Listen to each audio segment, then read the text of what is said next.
Dean. Dean Bollock is from Duke Energy, and Dean is an enterprise data architect at Duke Energy. And he's part of the team which is responsible, and he's responsible for the Enterprise Information Management Platform, EIM platform at Duke Energy. And Dean has, before joining Duke, he has a lot of experience in different other industries like manufacturing, retail, textile, and utility industries.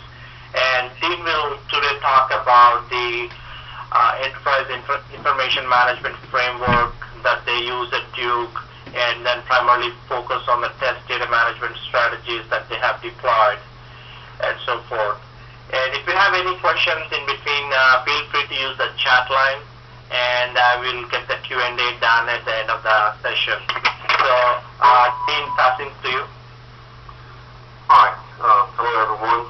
As Pragud mentioned, my name is Dean Bollock, and I'm the Enterprise Data Architect for Duke Energy here in Charlotte, North Carolina. As far as what we're going to cover today, I'll give you a little bit of information about our company, a background around our information management architecture, and then the test data strategy that we've applied within the development of that architecture itself.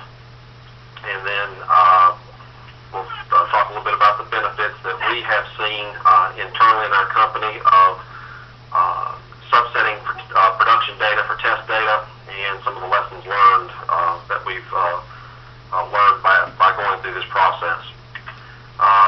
The slide here, this is our Duke Energy Company profile. It's straight off of our website at duke-energy.com. Tells a little bit about who we are and the 5 states that we operate in. We are a Fortune 500 company, and we operate in the 5 states of North Carolina, South Carolina, Ohio, Kentucky, and Indiana.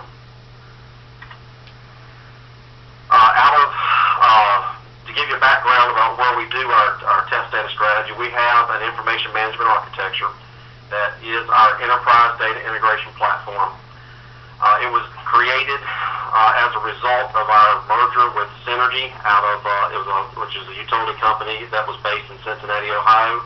We merged with them in 2006 and retained the name of Duke Energy.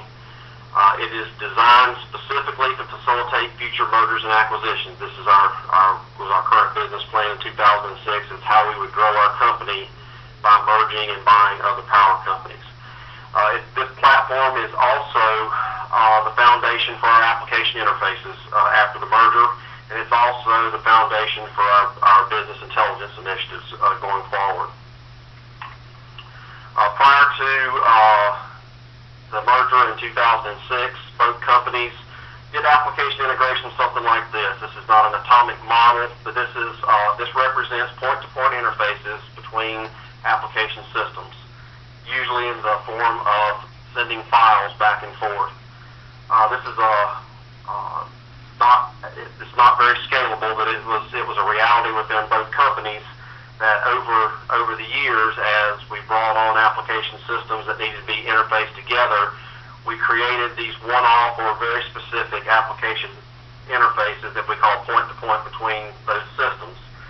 And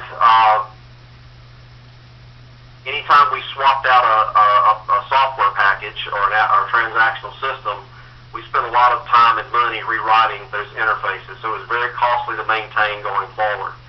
So as we began the process of changing how we interface systems in order to be able to facilitate acquiring other companies, we adopted an enterprise information management type framework. And this is how we do interfaces today through our information management architecture. It is the backbone of how we interface transactional systems.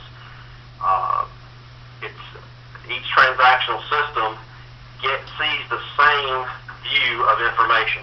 It doesn't matter what that system is. If they need customer information, every transactional system that needs that customer information sees the exact same information in the exact same format. And this provides us a lot of consistency and control over how information is migrated from one transactional system to another, especially preserving what the systems of record persist. And this, for us, is a cheaper way to grow as we bring on more systems, as we bring on additional companies, creating what we call a data-centric interfacing environment. And this, our information management architecture is really built on the principles of the Enterprise Information Management Framework. And if you go out on the Google, and you'll find several definitions, but this is the one that pretty much fits us the best. It is a set of business processes, disciplines, and practices used to manage our information, or manage the information created by our organization. The goal of it is to build an efficient and agile data management operation with the capability for information creation, capture, distribution, and consumption, and allows us to provide and preserve information as a business asset. And that way, especially in the areas of security, it's easily accessible, it's meaningful, and it's accurate and timely. This is the Duke Energy Enterprise Information Framework. We have, starting on the left of the slide there, we have a data governance initiative running in our company. It is sponsored by our business executives. We have a data stewardship working team that is staffed with individuals from our business, not our IT side. And this particular group is responsible for defining what our information policies are, our principles, and our tenets.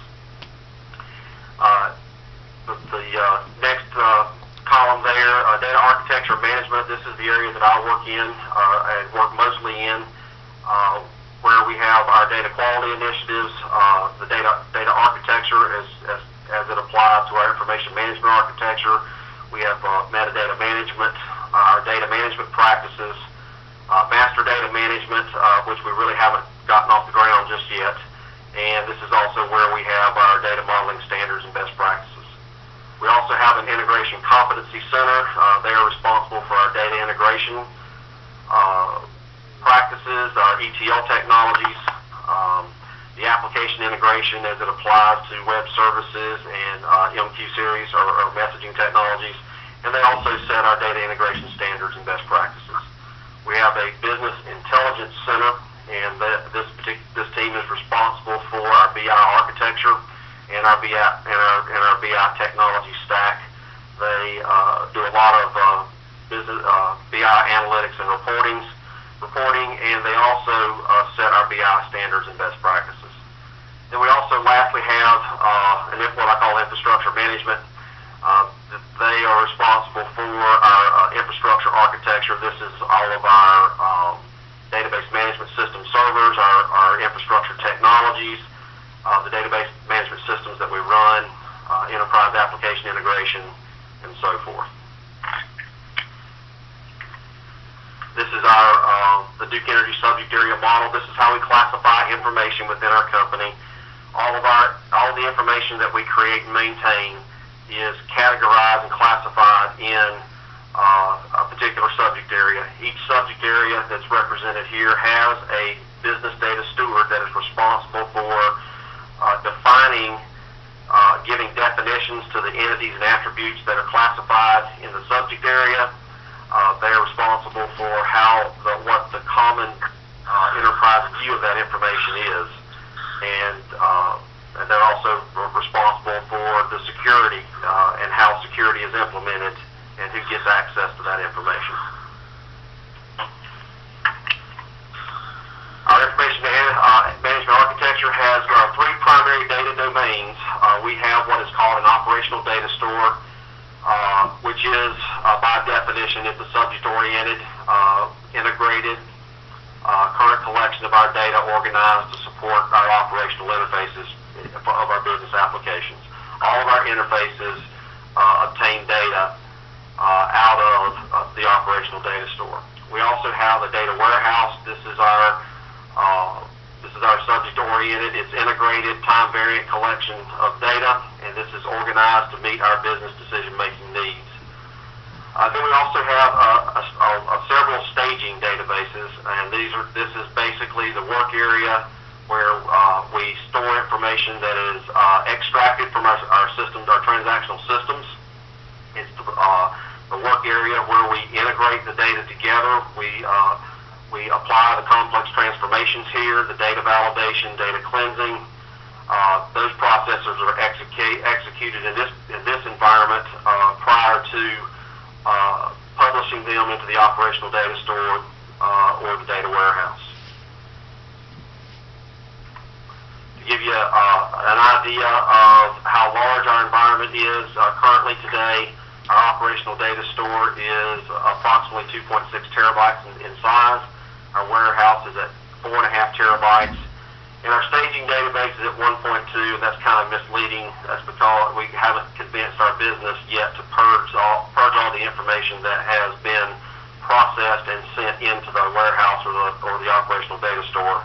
But that's a challenge within itself.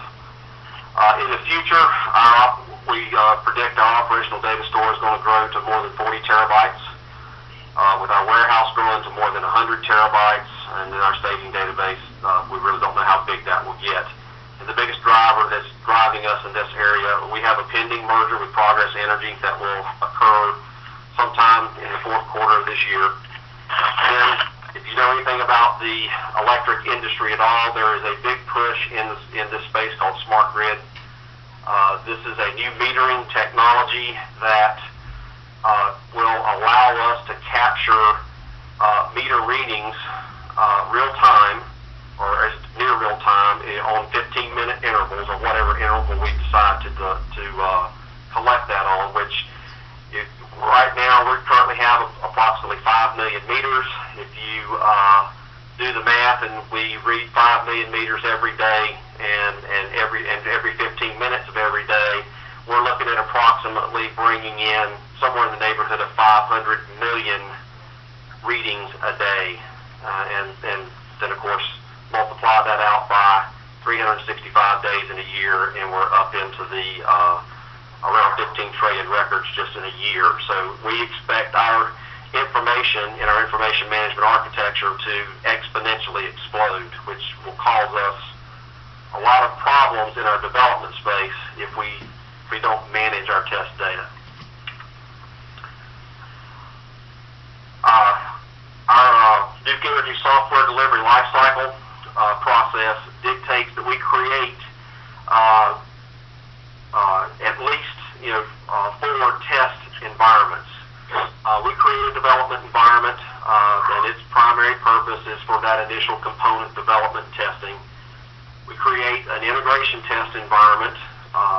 This is for where we integrate that one component with other required components that's needed to run that, to be executed as a set.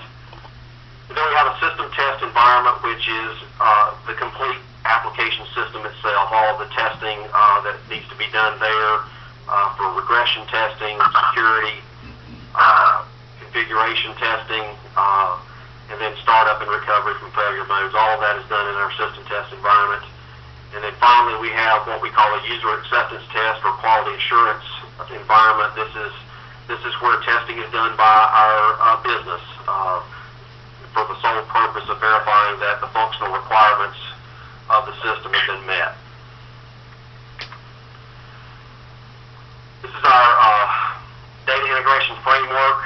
This is pretty much an industry, if you're familiar with data integration technologies and data integration concepts, this is pretty much an industry standard practice. We have multiple application systems of record that we use an ETL tool, but they're mostly extracted and loaded into what we call a dirty stage environment. And from there, there's an ETL or extract, transform, and load process that is executed to transform it and prepare it and stage it for just prior to its final destination into our operational data store and our data warehouse.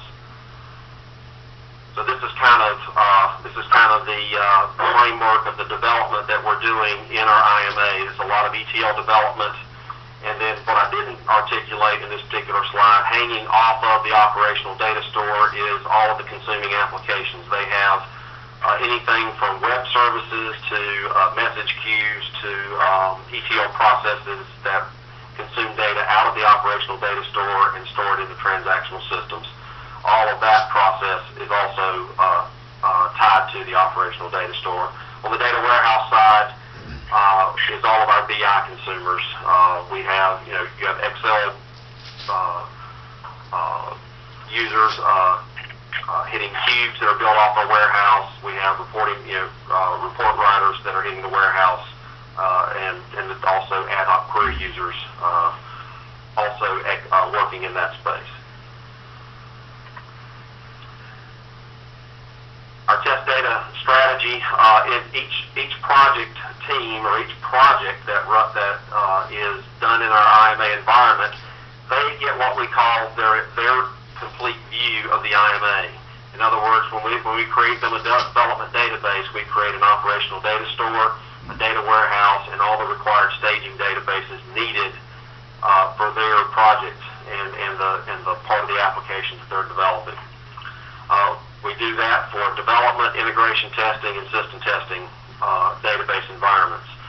We have multiple projects running in each enterprise subject area. We have approximately 12 that were back on that slide, and there are multiple concurrent projects that are actually running in those spaces.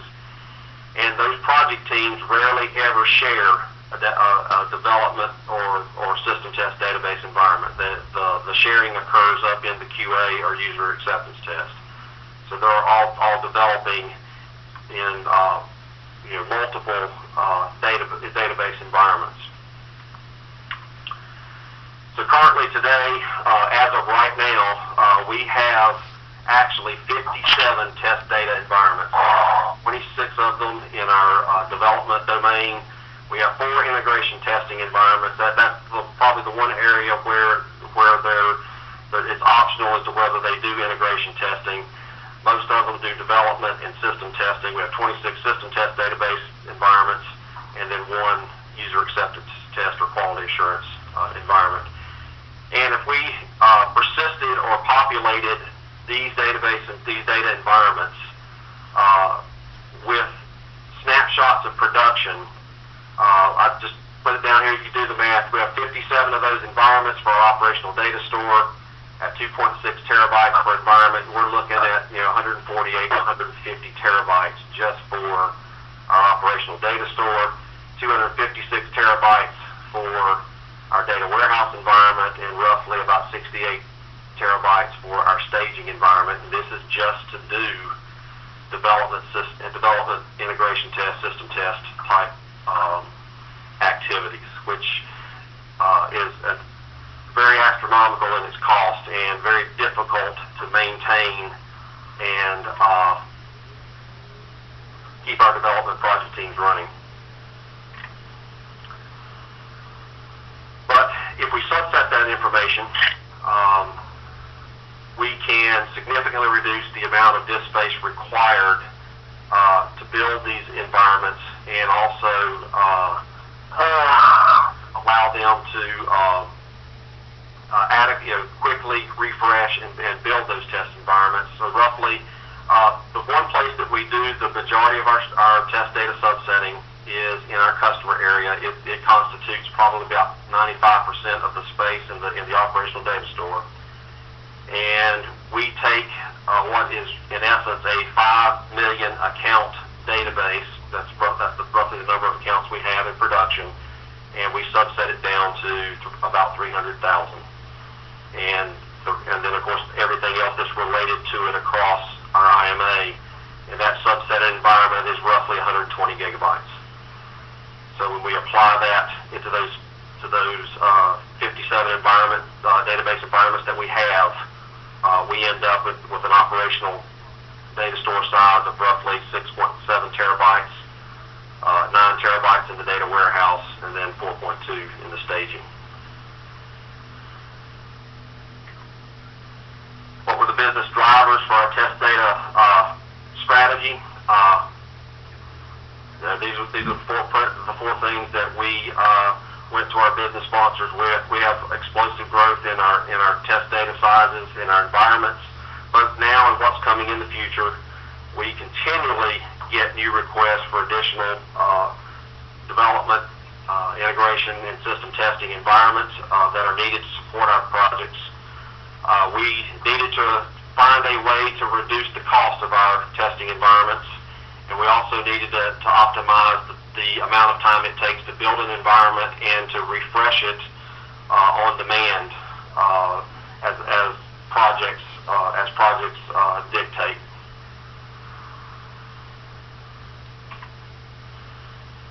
This is our test data subsetting framework. We use the Solid TDMS application to subset our operational data store and our data warehouse based on this same framework. We subset it to what we call a gold copy.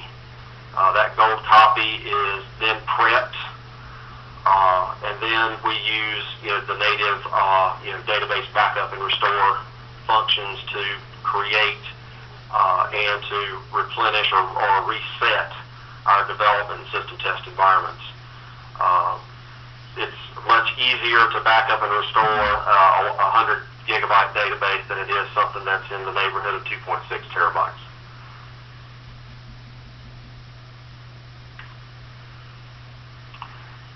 All right, the benefits that we've seen from subsetting information is we have a significant cost savings and cost avoidance for each of our test data environments, especially in the area of disk storage. That's hundreds of terabytes worth of test data down to something that's less than 10. Another big benefit here is the smaller your data, the smaller the database server can be. Our test servers, our database servers that house our test databases, are nowhere near the size of our production servers. They are what we call commodity boxes, so they're smaller number of CPUs, smaller memory, and also cheaper to lease or buy. This also allows us, we've optimized the time it takes to build a new environment, and in order to replenish or refresh one. We have, this also speeds up our unit testing and our integration and system testing. If you're not running against a very large database, the run times of our testing plans and testing scenarios run a whole lot faster in a smaller environment. One other benefit that we get out of our production support teams is we now have a way to capture what we call data anomalies that cause production processes to fail. You can have an ETL process running or a batch process running at night. It hits a particular record in the database. It's in a condition or a format that your application process does not expect or does not know how to handle, and it causes that process to fail. They can then at that point very quickly subset that one record out, relationally subset that one record out, put it in their production support database over in development, and they now have a way to recreate the problem, troubleshoot what's needed to change in the code, and then test that change against that record to ensure that it now handles that condition. If we had to back up the database, you're talking about holding up production for days, or in some instances, something could happen in a transactional system that would cause that particular record in our ODS to be updated, and they would lose that condition. So this is another benefit that our support teams see in having a method or the ability to subset data out of our production environment.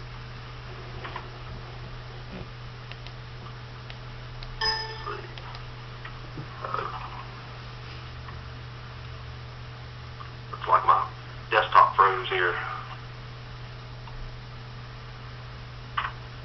Hold on. Okay. Some of the future uses that we have that we're planning on using in the Solid TDMS tool is data masking. We currently haven't masked data using the Solid application. We do mask sensitive data in our databases. We're also looking at it as a possible solution for archiving and purging our production data as it ages past our legal requirements for holding that information. We're also looking at extending its use beyond the IMA into our transactional systems, both Oracle and our DB2 environments.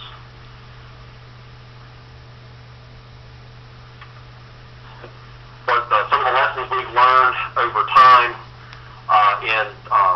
in creating test data subsets and providing a test data strategy, it's extremely important that your business be involved in defining what your selection criteria is, so that you can provide or produce a viable test data subset. And what I mean by viable, I mean it is a way to, it's a set of data that meets your test conditions, and also meets some of the conditions you may not be expecting. Rather than performing a random sample from your production database, our business, specifically in our customer area, they do a lot of research and identify the specific types of accounts they want in the subset, and this is they spend a good bit of time and energy in defining what that subset what that set of accounts is. Secondly, an in-depth knowledge of your data models required. Now, for off-the-shelf software, this is problematic. What we found is most vendors do not implement their table relationships in the database, so reverse engineering the database doesn't really tell you anything. And also what we found is most off-the-shelf business applications, those vendors are very reluctant to give up or to provide the data model for their application. So it really requires someone that knows how the application works and how the tables relate. In our case, since we are custom developing our IMA, we know what those relationships are. We have the models of those, and that makes building the subset configurations a lot smoother and a lot easier. And another lesson that we've learned over time is it's not good. Once you get the subset out, you've got to pre-test it for completeness. You can't just subset it out, stand it up, and then hope that it meets everything that you need. There's time spent with project teams and support teams pre-testing, running batch processes against it, making sure that it is in a usable state before it's turned over to our project teams.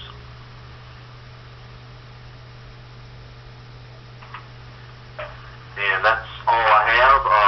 What questions do we have? Yeah, thanks, Dean. Thanks. I think that is a very informative session, and you have covered a lot of details. I got like few questions on the chat, and maybe we can go over them first, and followed by, and we can open the lines. So the first question I have is, you have talked about the storage savings and then the servers, the low-end servers that are required after subsetting. But do you have any general estimates in terms of comparing that time savings, like say if you are cloning or a 2.6 terabyte database compared to a 100 gigabytes or 200 gigabytes subset database? So what kind of a time savings did Duke Energy save by using the test data management strategy? It's really in the time it takes to back up and restore a database. If you our environment in the IMA is constantly changing. It's a 24/7 system, and it simply just taking a backup, you could catch the backup the backup may be in an inconsistent state at that point. And of course, the time, at least in our environment, I'm not familiar with all of the different types of tools that our database administrators used to back up that database. But typically, the operational data store, it takes around 4 hours to back it up, 4 to 5 hours to back it up, and I'm assuming, probably the same to restore it. Okay. And then, as opposed to, a 100 gigabyte or less database, minutes, depending on the type of backup is done. Okay, that's great. So the second question I got on the chat line is, you have talked about the Enterprise Information Management or EIM framework and how Duke has put that in the IMA model. And does your EIM framework or IMA actually cover application retirement as well, now that you had talked about mergers and acquisition with Synergy before and then the progress? So I think the core of the question is, does Duke EM framework cover application retirement strategy as well? Yeah, currently, right now, as a retirement, we have several, approximately in our supply chain area, approximately 80 application databases that are being retired. These are Oracle systems. What we have done, their information has been most of their information has been put into the operational data store, the data warehouse, but they are required to legally hold on to this information, because some of it is, the last work order from a piece of equipment inside of a fossil hydro or a nuclear plant. So they're required to keep that information around. Right now, we've kind of taken the cheap way. It's kind of a band-aided approach. We take those transactional databases as they are. We create them in a SQL Server environment, and we copy the data into them as is. There's no transformation of it. It's set to a read-only mode. There's no changing of it. And then our data, since it's in our IMA environment has a data mart area, and it's under our data governance realm. So now that information, even though it's retired or sunsetted, the application, its servers can go away. We preserve the information there. That's kind of in lieu of doing something very strategic, like looking at some information lifecycle management products that Solix and other companies have. Right now, we're at the point where we're just saving, archiving the data off in its current transactional form in our data mart environment. Okay. Thanks, Tim. So the next question I have is, it looks like the EIM framework you have, or the IMA covers, like ETL is also part of the framework, and you are using ETL to load the data warehouse and so forth. So would it be correct to say that that ETL and sort of the test data management strategy sort of are complementary in nature, and that they're part of this bigger framework? Yeah, they're complementary in that, here again, when we subset, we're subsetting in the operational data store and in the staging databases themselves. So, it's a smaller set of information that gets processed through the ETL program as it's tested. So yeah, it is complementary in that respect. I mean, typically, we do have transactional systems that are married up with those environments, and some of them are full-blown production sizes. So, we could just say, okay, let's just drive it just build our test data environments in the IMA purely from our transactional systems, but that can be very time-consuming. So the next question I have on the chat line is, you talked briefly about data masking as one of the future projects, and is data masking sort of a strategy to fulfill some regulatory compliance issues where you're masking sensitive data in the test environments? Yeah, right now, like for example, in our customer area, we do have privacy data about our customers, social security numbers, federal tax IDs, routing transit numbers, that type of thing, and all of that information is encrypted by the ETL process that puts it in the database. So that's what I said today. Currently, the masking or encrypting of that privacy information is done by the ETL process that publishes it into the operational data store of the warehouse. The consuming application has the encryption key to unencrypt the data, when it goes outbound. So just general ad hoc query access doesn't really show you anything. We do not currently today send our database environments, our databases off-site. So, but that doesn't mean we won't do that tomorrow. So if we did, then we would employ some masking routines around, masking names, addresses, phone numbers, and some other information we have in our environment. Right. I think that's all so far I got on the chat line. So anyone on the phone has any specific questions for Dean at this point of time? Hi, Dean. This is Rambabu from Priceline. To maintain this Horlicks environment, is it a separate team that you had to build, or you retrained existing DBAs to handle this? How does it work at your end? We have, when you build the subset configurations, the largest amount of time that you spend in building the configuration, or even before you build a configuration, is getting the metadata imported into the tool, but also the relationships defined, especially if you've got a bulk package like SAP or PeopleSoft or one of the Oracle applications where they don't have the relationships in the database management system itself. You spend time defining those relationships in the tool itself, and that typically is either done by a database administrator who is familiar with the database. In our case, in the IMA, it's our line of business data architects that know those relationships, and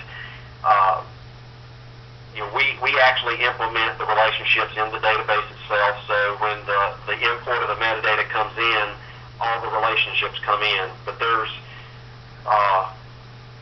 in order to produce the subset that you want, it means that you have to disable certain relationships. So you have to know how to navigate from parent to child as you build those configurations. So that typically is our data architect that takes care of the metadata. And then we train people on how to build the configuration, on what the rules that the EDMS application itself forces you to do as you build a configuration. We've trained our project teams on how to build those configurations. So we don't have a separate organization within our company that's solely responsible for building subset configurations. We're pushing that knowledge and that skill set out into the project teams themselves. Now we do, as far as our environment goes, we have what we call a test environment for Solix. This is where all of the configurations are developed and tested. And then we have a production environment where we migrate the configurations from test to production, and then we run those configurations out of the production environment. Thanks, Dean. Any other questions from the callers on the line? I have just one more question. Sure. If you had to give some idea about the implementation duration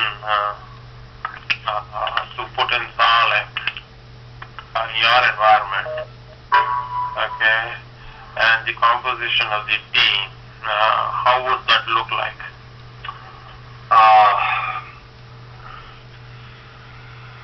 Right now, when we implemented Solix into Energy, we had them come on site the very first time and implement it. And we had our support team, the team that was responsible for supporting the application itself,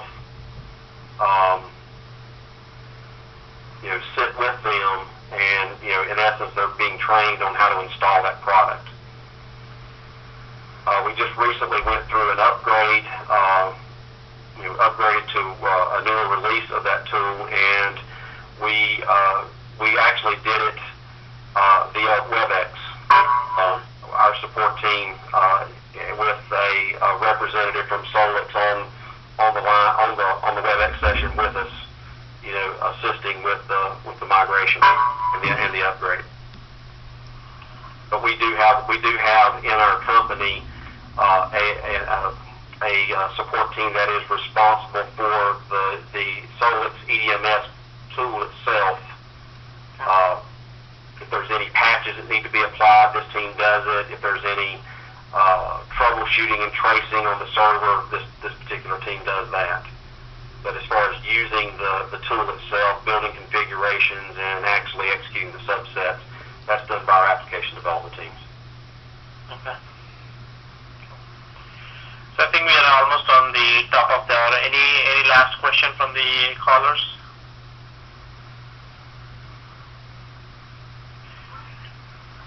All right. So if not any questions, I think Dean, thank you so much for taking time and educating our the people on the line, and we appreciate you taking time and walking us through the enterprise information management framework deployed at Duke Energy and giving insights into that test data management strategy. Thank you very much. You're welcome. Thanks, Dave. Yep.